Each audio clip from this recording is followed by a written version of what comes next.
The envelope arrived on a Tuesday morning, forwarded from my parents' house in Phoenix to my apartment in Denver. It looked official. Heavy. The kind of paper that cost money and carried weight. The kind of envelope you don't open casually. I stood in my kitchen when I tore it open, coffee slowly going cold on the counter beside me, and read the words that would unravel 5 years of carefully constructed lies. Notice of estate distribution. Final accounting shows that the trust established by Margaret and Harold Chin has been fully distributed to beneficiary Thomas Chin as per amended documentation dated March 15, 2019. Claire Chin, previously named as equal beneficiary, was removed from the trust per parental request. No further distributions will be made. I read it once. Then again.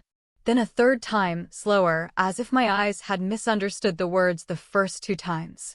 They didn't change. The trust my grandparents had established for me and my brother, split evenly, meant to give us both a foundation for our futures, had been given entirely to Thomas. Not partially. Not temporarily. Entirely. My parents had amended it. They had removed me. And they had given everything to my brother. $340,000. Gone. Without my knowledge.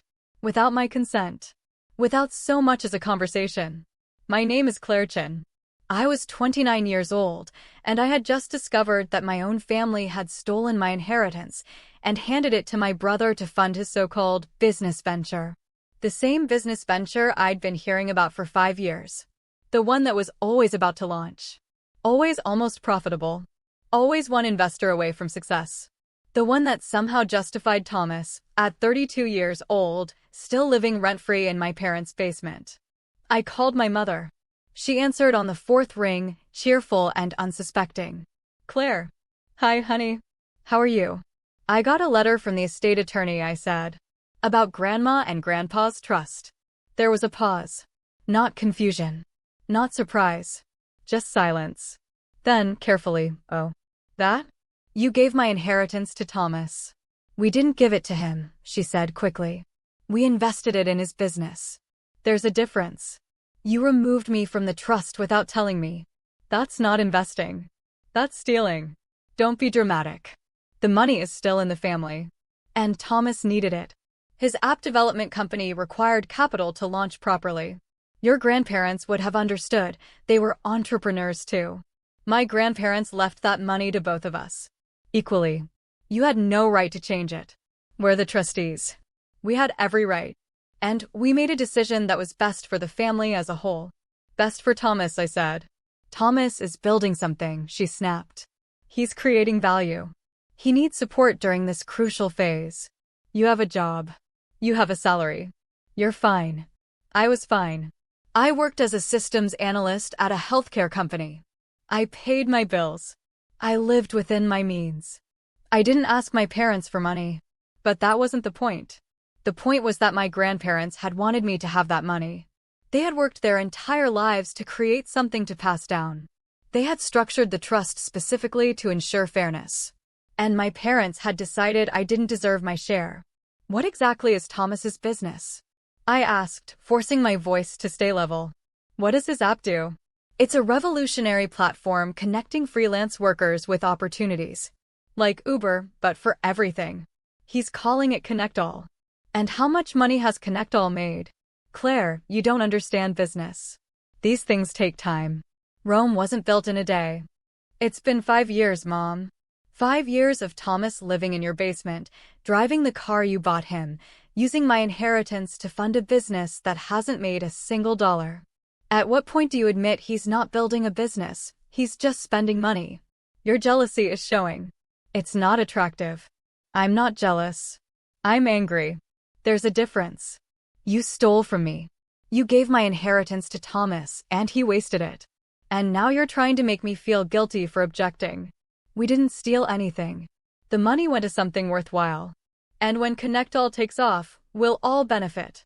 Thomas has promised to pay back the investment tenfold. Did you get that promise in writing? He's your brother. We don't need contracts. You needed contracts enough to remove me from the trust, I said quietly. But not enough to protect the money you gave to Thomas. That tells me everything. I'm not going to be spoken to this way.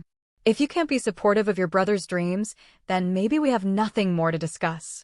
She hung up. I stood there in my kitchen, phone still in my hand, feeling that hollow ache that comes when the people who were supposed to protect you turn out to be the ones who hurt you most. I called the estate attorney listed on the letter. Left a voicemail explaining that I'd been removed from the trust without my knowledge and wanted clarification. He called back within the hour. Miss Chin, thank you for reaching out. I was hoping you would. You were. I advised your parents against making the amendment. Explained it could be challenged. They assured me you'd been informed and were in agreement. I was never informed. I never agreed. Then you have grounds to challenge the distribution. The trust was irrevocable. Your grandparents set it up that way specifically to prevent unilateral changes. Your parents claimed you signed a waiver. Do you have any record of that? No, because I never signed anything. Then they likely forged your signature, he said plainly. That's fraud. I'll send you the documentation I have. You should consult with your own attorney. Can I get the money back? Possibly. If it hasn't been spent. If fraud can be proven.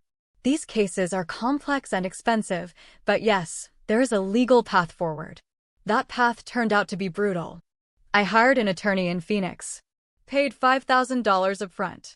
Filed papers challenging the amendment. Demanded a full accounting of where the money had gone. My parents stopped speaking to me entirely. Thomas sent one text. Can't believe you're doing this to the family. Some sister you are. I spent Thanksgiving alone. Christmas too. Relatives called to mediate. Can't you just let this go? My aunt asked. It's tearing the family apart. I didn't tear anything apart, I said. They stole from me. I'm just trying to get back what was mine. The discovery process exposed everything. Thomas's business consisted of a barely functional website, thousands spent on ads that generated zero customers, and extensive business expenses that looked suspiciously personal. Laptops, furniture, productivity apps, expensive dinners labeled as networking. $340,000 burned on a fantasy. My attorney didn't sugarcoat it. The good news is we can prove fraud. The bad news is the money's gone. Your brother has no assets. Your parents' home is protected. You'll get a judgment, but collecting it will be difficult. So I lose everything? You lose the money, he said. But you gain the truth. And that truth was devastating. My parents hadn't made a mistake. They'd made a choice. They chose Thomas over me. They chose denial over accountability. They chose comfort over fairness. And I was the one they called bitter for refusing to accept it. The judgment came 3 months later. It was printed on thick paper, stamped and signed, a formal declaration that my parents owed me $340,000 plus legal fees. A legal acknowledgement that what they'd done was wrong. It didn't make me feel better. Because a judgment doesn't put money back into an account. It doesn't undo betrayal. It doesn't fix the kind of damage that comes from realizing the people who raised you thought stealing from you was acceptable. The judgment went into a folder in my filing cabinet, alongside copies of forged signatures, trust amendments, and email chains where my parents had insisted they were doing what was best. What was best for who had never been answered. My parents never paid a cent. They claimed hardship. Claimed the money was gone. Claimed Thomas would repay it when his business succeeded. That success never came. What did come was silence. They stopped calling. Stopped texting. Stopped pretending I existed. Thomas sent one more message. You're ruining everything. You always do. Then he blocked me. The rest of the family followed quietly. No dramatic announcements. No confrontations. Just fewer invitations. Fewer returned calls. A slow collective decision that I was difficult. Thanksgiving came and went. I ate microwave leftovers alone. Christmas too. I watched snow fall outside my apartment window and told myself this was temporary. That eventually they'd calm down. That eventually they'd realize how wrong they'd been. They didn't. Aunt Linda called in January. Claire, honey, your parents are devastated. They feel attacked. They stole from me, I said. That's not an attack. That's accountability. But Thomas is really trying. He's under so much pressure. He's 32 and unemployed, I cut in. Pressure is called consequences. You've changed, she said. You used to be kinder. I used to be easier to exploit. She didn't respond to that.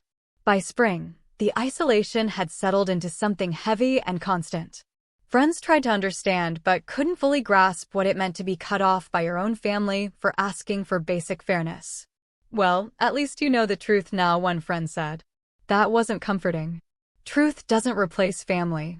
It just explains why you don't have one anymore. I threw myself into work, got promoted, took on extra projects, stayed busy enough that I didn't have time to think about how completely alone I felt. I dated briefly. Nothing stuck. It's hard to build something new when you're still grieving something old. Eventually, I met Ryan. He was an accountant. Calm, thoughtful, unimpressed by drama. I told him everything on our third date, half expecting him to back away slowly. Instead, he said, "Your family sounds objectively terrible." I laughed for the first time in weeks. For years past. Not emotionally, nothing about it felt distant, but practically. I bought a small condo in Denver, built a life that didn't rely on anyone who could pull the rug out from under me. Stopped expecting apologies that would never come. The judgment stayed unpaid. Thomas's business stayed non-existent. And my parents stayed convinced they were the victims. Then my phone rang at 7 o'clock on a Thursday morning. Unknown number. I almost ignored it. "Miss Chen," a woman said when I answered. "This is Special Agent Jennifer Martinez with the FBI's Financial Crimes Division. I need to speak with you about your brother, Thomas Chen, and your parents, Harold and Margaret Chen." I sat straight up in bed. "The FBI?" "Yes, ma'am. We're investigating a wire fraud case, and your family members are involved. I understand you have a civil judgment against them related to inheritance fraud. How do you? Your case came up during our investigation. We'd like to ask you some questions. Are you available to meet today?" I met Agent Martinez at a coffee shop near my office. She was in her late 40s, sharp-eyed, efficient. The kind of person who didn't waste words. She brought a file folder so thick it barely closed. Thomas Chen's name was printed on the spine. "What did he do?" I asked. "Your brother has been operating what we believe is a Ponzi scheme," she said. "Connectall has been soliciting private investments with promised returns. He's raised approximately $2.7 million over the last 4 years. My mouth went dry. $2.7 million? Yes. Primarily from individuals your parents introduced him to. Friends. Church members. Business associates. People who trusted your parents and, by extension, trusted Thomas. And the app doesn't function. Never has. New investor money was used to pay fake returns to early investors. The rest went to personal expenses. Cars. Travel. Gambling. She slid photos across the table. Screenshots. Bank transfers. Receipts. Evidence. And my parents? I asked. They're listed as officers of the company. They recruited investors. Provided testimonials. Reassured people their money was safe. We believe they knew, or deliberately avoided knowing, that the business was fraudulent. "They gave him my inheritance," I said quietly. "That's how this started." She nodded. "That fits the pattern. Family money first. Then extended network. Then full-scale fraud when the business continued to fail." I answered every question. When I last spoke to Thomas. Whether I'd been asked to invest. Whether I'd referred anyone. "No," I said. "They cut me off after I sued." "That likely protected you," she said. "If you'd stayed in contact, you would have been pressured to invest or recruit others." The irony was sharp enough to hurt. Being exiled had saved me. "What happens now?" I asked. "We continue building the case. Eventually, there will be arrests. Charges. A trial. And restitution?" She hesitated. "There may be some recovered assets. But most victims won't see full repayment." "What about my inheritance?" "You'll be in line with other creditors. But realistically, it's gone." I called Ryan afterward. He listened quietly. "Do you feel vindicated?" he asked. "No," I said. "I feel sick." 3 months later, the arrests made the news. Local entrepreneur and parents charged in wire fraud scheme. Photos of Thomas in handcuffs. My parents behind him, stunned. My phone exploded. "Aunt Linda, why didn't you warn us?" "Cousin Mike, my parents invested $50,000. Uncle David, this is your fault. That last one made me laugh. A hollow sound. My mother called from a restricted number. Claire. Thank God. You have to help us. Help how? They're saying terrible things. They don't understand. You need to tell them this was a misunderstanding. It wasn't. He was just trying to make his business work. He ran a Ponzi scheme, Mom. How can you be so cold? He's your brother. You stopped being my family when you stole from me. We could go to prison. Then you should get a lawyer. You could tell them you were wrong. That the inheritance dispute was just a disagreement. But it wasn't, I said. And there's a judgment that proves it. Silence. That judgment, I added, is going to be evidence. She started crying. I hung up. That night, Ryan held me while I cried, not for what was happening, but for what had already been lost. The trial began 10 months later. By then, the shock had worn off and been replaced by something colder and heavier, an understanding that what my family had done wasn't an emotional failure or a bad judgment call. It was a crime. Thomas pled guilty before the trial ever started. Wire fraud. Money laundering.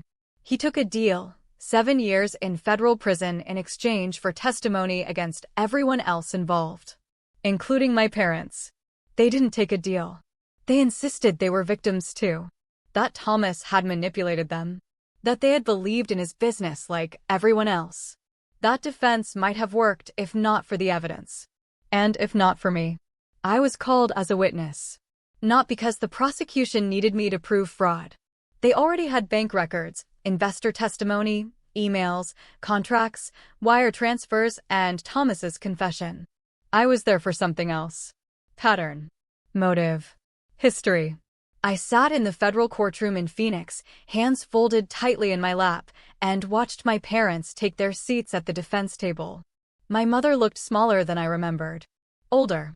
Her hair fully gray now, her shoulders hunched as if trying to take up less space in the world. My father wouldn't look at me. Thomas wasn't there. He'd already been sentenced. That felt fitting. He'd always been the storm that passed through and left others to clean up the damage. When I was sworn in, I didn't look at the jury first. I looked at my parents. At the people who had raised me to believe honesty mattered. That stealing was wrong. That family protected each other. And then I told the truth. I told them about my grandparents. How they'd worked their entire lives. How they'd set up the trust specifically to avoid favoritism.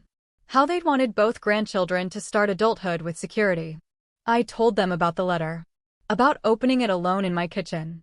About discovering I'd been removed without my knowledge. I told them about calling my mother. About being told I was dramatic. Jealous. Unsupportive. I told them about forged signatures. About the attorney warning them not to amend the trust. About being cut off when I demanded accountability. I told them about the lawsuit. The judgment. The silence that followed. The inheritance wasn't just money, I said, my voice steady despite the tightness in my chest. It was my grandparents' love. Their belief in my future. Their desire to give me a foundation. And my parents decided I didn't deserve it. My mother cried. My father stared at the table. Other victims testified. An elderly couple who'd lost their retirement savings. A middle-aged man who'd invested his entire 401k after my parents personally assured him the business was safe. A single mother who'd trusted my parents because they attended the same church. Each story added weight. Each one made it harder to pretend this was an accident. The defense tried to paint my parents as naive. As loving parents who'd simply believed too hard in their son. But the prosecution dismantled that story piece by piece. Emails where my mother promised guaranteed returns. Text messages where my father reassured investors even after accounts were overdrawn. Records showing they'd taken consulting fees from the business. Money they'd personally benefited from. And finally, my civil judgment. Proof that fraud hadn't started with strangers. It had started with me. The jury deliberated for less than 2 days. They found my parents guilty on multiple counts of wire fraud and conspiracy. The courtroom went quiet when the verdict was read. My mother sobbed openly. My father closed his eyes, his face drained of color. I felt nothing. Not relief. Not triumph. Just exhaustion. Sentencing came 2 weeks later. I didn't attend. I didn't need to see my parents led away in handcuffs to understand what had happened. My aunt called afterward. "Are you happy now?" she demanded. "Your parents are going to prison because of you." "No," I said. "They're going to prison because they committed fraud. You testified against them." "I testified about what they did to me." "That's still your family." "So was I said. "And they didn't care." She hung up. I was getting used to that. My mother was sentenced to 3 years. My father to 5. Restitution was ordered, though everyone knew there was nothing left to recover. Thomas began serving his sentence in a federal facility 2 states away. The family fractured completely. Some blamed Thomas. Some blamed my parents. Most blamed me. My mother called from prison a month later. "Claire," she said, her voice thin through the receiver. "We need help." "What kind of help?" "They're saying terrible things about us. About Thomas. You have to tell people this isn't who we are." "This is who you are," I said. "These are the choices you made. You could talk to the prosecutor. Explain that we didn't mean. I'm not lying for you. We could lose everything." "You already lost it," I said quietly. "You lost me years ago." She cried. I hung up. My father died 3 years into his sentence.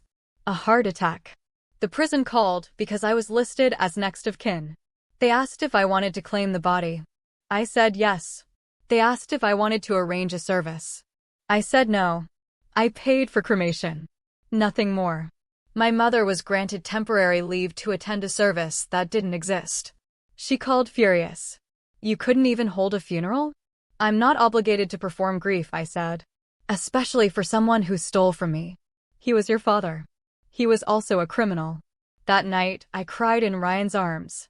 Not because my father was gone, but because the father I'd wanted, the one who would have protected me instead of sacrificing me, had never really existed.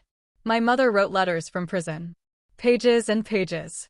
She talked about how hard prison was, how lonely she felt, how much time she had to think. She never apologized for the theft. Not really. She apologized for the outcome, for the pain, for the consequences, but not for the choices. I didn't respond. 2 years later, my mother was released. She called from a halfway house. "I want to see you," she said. "I want to make amends." "Start with an apology," I said. "A real one." There was a long pause. Then she said the words. All of them. The theft, the forgery, the favoritism, the enabling, the blame. It was the most complete apology I'd ever heard from her. But I didn't trust it yet. Words were easy. Change wasn't. "I'm not promising a relationship," I said. "You don't get access to my life just because you said sorry." "I understand." "Then show me. Build a life that doesn't revolve around Thomas. Don't ask me for money. Don't ask me to fix anything. Just live differently." "That's a lot to ask." "You asked a lot when you stole my inheritance." She agreed. She got a job at a grocery store, rented a small apartment, started therapy, sent updates without expectations. A year later, she asked to visit. I said yes, with boundaries. She stayed in a hotel. We met for breakfast. Talked for hours. For the first time, she admitted the truth. That she'd chosen Thomas because he was struggling. That she'd chosen me to sacrifice because I was fine. That she'd believed success would justify everything. "It never did," she said quietly. "That visit didn't fix everything. But it cracked something open. Not forgiveness. Understanding." 6 months later, she got a better job. Another year passed. Then she asked if she could meet my daughter. I said yes, with conditions. And she respected them. Thomas was released 5 years into his sentence. He called once. Apologized. I accepted the apology. I didn't accept the relationship. Forgiveness isn't access. A week later, my mother called. "He asked to move back in," she said. I said no. I smiled. Not because it was easy, but because it meant she'd finally learned. 2 years after my mother's first visit to Denver, Ryan and I had a daughter. Her name was Lily. She arrived small and furious, red-faced and screaming, as if already outraged by the world she'd been born into. I held her in the hospital room, exhausted and overwhelmed, and felt something shift inside me. This was what legacy really was. Not money. Not trusts. Not inheritance documents. But the choices you made about who you protected. My mother asked if she could visit. If she could meet her granddaughter. I said yes, with conditions. You can come, I told her. But if you ever try to give her money behind my back, undermine my parenting, or repeat the patterns that destroyed our family, you'll never see her again. I understand, she said. And I won't. She flew to Denver when Lily was 6 weeks old. Held her with trembling hands. Cried quietly. She's beautiful, she whispered. She is, I said. I won't mess this up, she said. I won't be to her what I was to you. You don't get a third chance, I replied. You barely earned this one. She nodded. Accepted it. And, to her credit, she kept her word. She visited twice a year after that. Never overstayed. Never interfered. Never crossed boundaries. She sent birthday cards. Holiday gifts approved by me. She stayed careful. Respectful. Different. Thomas, meanwhile, was released from prison. And promptly violated his parole. Cryptocurrency scheme this time. Different buzzwords. Same behavior.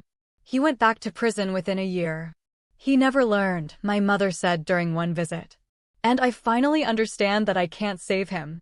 You couldn't before either, I said. You just didn't want to accept it. I know, she said. Accepting it was the hardest thing I've ever done. 5 years after the inheritance theft, I got another envelope. This one from the FBI's restitution office. Inside was a check. $3,847. A fraction of what had been stolen. A note explained that this represented my portion of recovered assets from Thomas's fraud scheme. Additional payments might follow, but this was likely the final distribution. I stared at the number. Not even enough to cover my legal fees. This is insulting, Ryan said. It's reality, I replied. Stolen money almost never comes back. Are you going to cash it? I thought about it. Then I did. We used it to take Lily to dinner at her favorite place. I spent my inheritance on family. The right kind. 6 years after the theft, my mother asked if she could show me something. She handed me a folder. Inside was a professionally drafted trust document. I set this up for Lily, she said. $10,000. It's not much, but it's irrevocable. You're the sole trustee. I can't touch it. When she turns 25, it's hers. No conditions. I stared at it. This isn't about the amount, she said quickly. It's about doing what I should have done for you. Protecting instead of stealing. I cried. Not because it fixed anything, but because it proved she'd finally learned. 7 years after the inheritance theft, I found the original letter while cleaning my filing cabinet. The estate distribution notice. The one that had changed everything. I almost threw it away. Instead, I framed it. Hung it in my home office. A reminder. Not of loss, but of clarity. Of the moment I stopped believing that family automatically meant safety, and started believing in boundaries. 10 years after the theft, I attended my mother's retirement party. She'd worked at a nonprofit helping people rebuild after incarceration for nearly a decade. The party was small. Coworkers. Friends. Me. Ryan. Lily. No drama. No tension. Just ordinary. Afterward, one of her coworkers pulled me aside. She talks about you all the time, she said. About how you saved her by holding her accountable. I didn't save her, I replied. I stopped enabling her. That's the same thing, she said. It wasn't. But I understood why it looked that way. Later that night, my mother asked for permission to write her story. The real one. Not sanitized. Not flattering. The inheritance theft. The fraud. The prison sentence. The long road back. I won't publish it without your consent, she said. But I want to help others understand what real accountability looks like. I thought about it. Then I said yes. The book came out 2 years later. It didn't make us famous, but it reached the people who needed it. I got letters. From adult children cut off for setting boundaries. From people blamed for telling the truth. From those told they were cruel for protecting themselves. You made me feel less alone, one wrote. That mattered. 15 years after the theft, I stood in my mother's apartment helping her sort through old photos. Pictures of me as a child. Before Thomas. Before everything broke. We loved you, she said quietly. We just didn't protect you. I know, I said. And I'm sorry for all the choices that led to the worst one. I've forgiven you, I said. Mostly. That's more than I deserve. It's what I chose, I replied. Lily walked into the room, now a teenager. Mom, she said, holding up a photo. You were cute. What happened? We laughed. And for a moment, everything felt normal. If you've ever had family steal from you, if you've ever been blamed for setting boundaries, if you've ever been called bitter for refusing to accept abuse disguised as love, know this. You're not wrong. You're not cruel. You're not selfish. You're just someone who chose integrity over silence. The inheritance was gone. My brother was permanently estranged. My father was dead. But I had built something real. A life defined not by what was stolen, but by what I refused to lose. And that clarity? That strength? That self-respect? It was worth more than any inheritance ever could have been.